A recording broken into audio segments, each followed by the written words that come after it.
Party ఏ విధంగా తీసుకుంటుంది?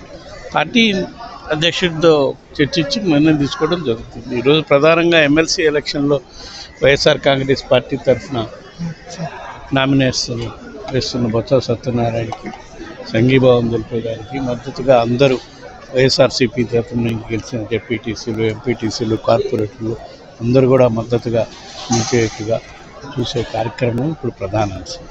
మిగతా అంశాలు తప్పకుండా పార్టీ అధిష్టానం చూసుకుంటాం.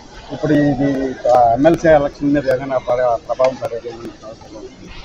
ఏం ప్రభావం అంటే అతను ఇట్లాగా పొలిటికల్ కాంటాక్ట్లో ఉన్నారు. వాటి గురించి ఇక్కడ ఈ ఎమ్మెల్సీ ఎలక్షన్ మీద ఎందుకు ప్రభావం పడుతుంది? ఏంది ఆ విషయం? దానికి దీనికి సంబంధం ఏంటి? వ్యక్తిగతంగా వాళ్ళ కుటుంబంలో వచ్చిన సమస్యల వల్ల అది వచ్చింది. దానికి పార్టీ ఎమ్మెల్సీ అభ్యర్థికి సంబంధం ఎట్లా ఉంటుంది? తప్పకుండా మాకు సంఖ్యాబలం ప్రకారం మాకు మెజార్టీ ఉంది కాబట్టి తప్పకుండా మా అభ్యర్థి గెలుస్తాడని మేము భావిస్తాం. ప్రభుత్వాలు నామినేట్ చేయడానికి వెనకడుగుతున్నారా? తెలియదు స్వామి, వాళ్ళు వెనకడిగేస్తారు, ముందడిగేస్తారు, కూటమి వాళ్ళని అడగండి.